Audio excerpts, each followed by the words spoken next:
Week 17 of the fantasy basketball season, and here's a few guards I looked at off the wire this week. The first guard, Caleb Martin of the Miami Heat. So Caleb Martin, last season we know he was a great ball player for this Heat team, especially in the playoffs, hitting big shots, putting up big ball games.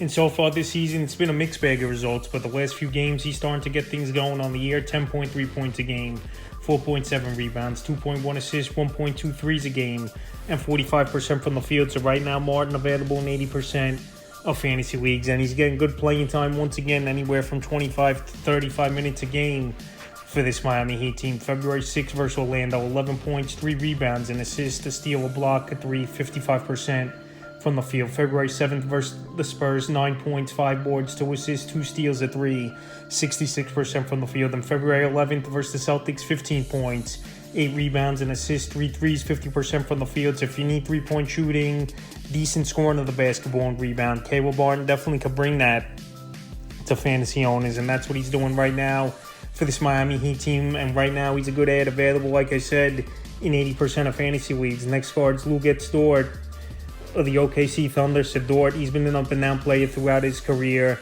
but still a young player and a good part of this nucleus over here for the Thunder. On the year, 10.7 points a game, 3.8 rebounds, 1.3 assists, 1.9 threes, and 43% from the field. But the last couple weeks here for Dort, it's been pretty much similar output for him, with 10.1 points a game, 4 boards, 1.4 assists, 2 threes, and 36% from the field. So field goal percentage has always been a problem for Luguentz Dort, but he's definitely a ball player that could score the basketball in bunches, decent three-point shooter, and he's a good rebounder of the basketball. And still with this Thunder team getting anywhere from 35 minutes a game on most nights. February 6th at the Jazz, 10 points, a rebound, an assist, a steal, a block, 2 threes, 37% from the field. February 10th at Dallas, 5 points, 2 assists, a 3, 28% from the field. February 11th versus the Kings, 17 points, 9 boards, 3 steals, a block, 3 threes, 55% from the field. So like I said, if you need a guy that's going to play major minutes, score the basketball at a decent rate, and hit some three-pointers, Luguentz Dort's a decent ad available right now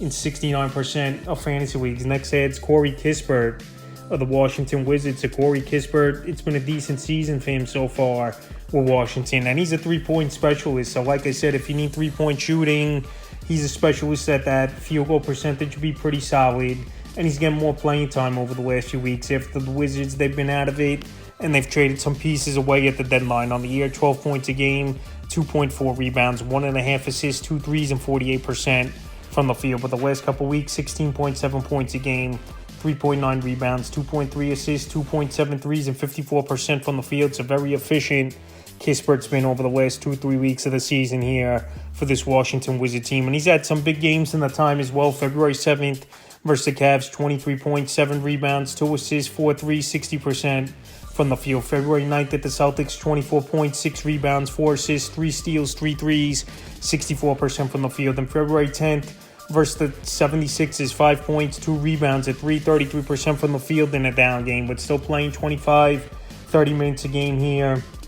is Corey Kispert. He's getting an opportunity once again for this Wizard team, like I said, but they've totally been out of it for the majority of the season. And right now, well, he's available in 77% of fantasy leagues. He's a solid guard to add this week. The next guard, Alec Burks of the New York Knicks. So Burks just traded back to the New York Knicks after he spent a few seasons. Then they traded him to the Pistons 2 off seasons ago, and now back with the New York Knicks in that deal for Quentin Grimes, a couple draft picks, and Phil is in the deal for Bogdanovic and Burks. So Burks on the year, we've seen some good games out of him. On the year, 12.8 points a game, 2.5 rebounds, 1.6 assists, 2.3 threes a game, and 39% from the field. But the last couple weeks, he's been getting better in terms of scoring the basketball and hitting the three ball. 14.8 points a game, 3.6 rebounds, 2.2 assists, 2.4 threes, and 45% from the field. So Alec Burks right now available in 81% of fantasy leagues, and he's definitely a player that could go out there and score the basketball at a good rate. Alec Burks, we know he's a good scorer of the basketball. We've seen some ball games this season where he scored 30 or more points,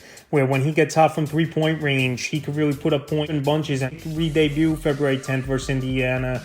He had a good ball game, 22 points, 2 rebounds, and assists, 4 threes, 50% from the field. So in that fourth quarter, he had 14 points in that one. I know it was garbage time for the most part in that fourth quarter, but Alec Burks, like I said, when he gets hot and gets that three ball down, he could score in bunches, and he's going to get decent minutes in this Tom Thibodeau system. We saw it a few seasons ago when he was with this Knicks team. We saw in the playoffs he was one of their better players a few playoffs ago for this Knicks team. And right now, they traded back for him because they know Tibbs could get the most out of him. And they know he's a guy that could come off the bench 25, 30 minutes a game and score and be versatile. So right now, he's definitely there this week. Final guard I looked at off the wire this week here is Brandon Podziemski of the Golden State Warriors. So Podziemski, he's getting good playing time for this Warrior team in his rookie year. On the year, 9.5 points a game, 5.8 rebounds, 3.7 assists, 45% on the field. But the last couple weeks, 11 points a game, 8 rebounds, 6.3 assists, and 43% from the field. So you could do a little bit of everything here as Podziemski. And right now, we know this Warrior team most likely not going anywhere unless they really get on the run, even though they've won 4 games in a row now. February 7th at Philly, 6 points, 5 boards, 5 assists, 2 steals, 37% from the field. February 8th at the Pacers, 9 points, 7 boards, 7 assists, 2 steals, a block, 33% from the field. And February 10th versus Phoenix, 10 points, 8 boards, 7 assists, 2 threes, 33% from the field. So right now, I know the last 3 games, the field goal percentage has been horrible for Podziemski, but he's still finding ways to contribute to fantasy owners, rebounding and assisting the basketball, and even steals per game. He's been pretty solid over the last few weeks. So right now, while he's getting a lot of playing time, even with Andrew Wiggins back in the lineup, anywhere from 25 to 35-minute range, he's definitely an ad, and he's available right now, 54% of fantasy leagues. That's a few guards I looked at off the wire for Week 17 of the fantasy basketball season.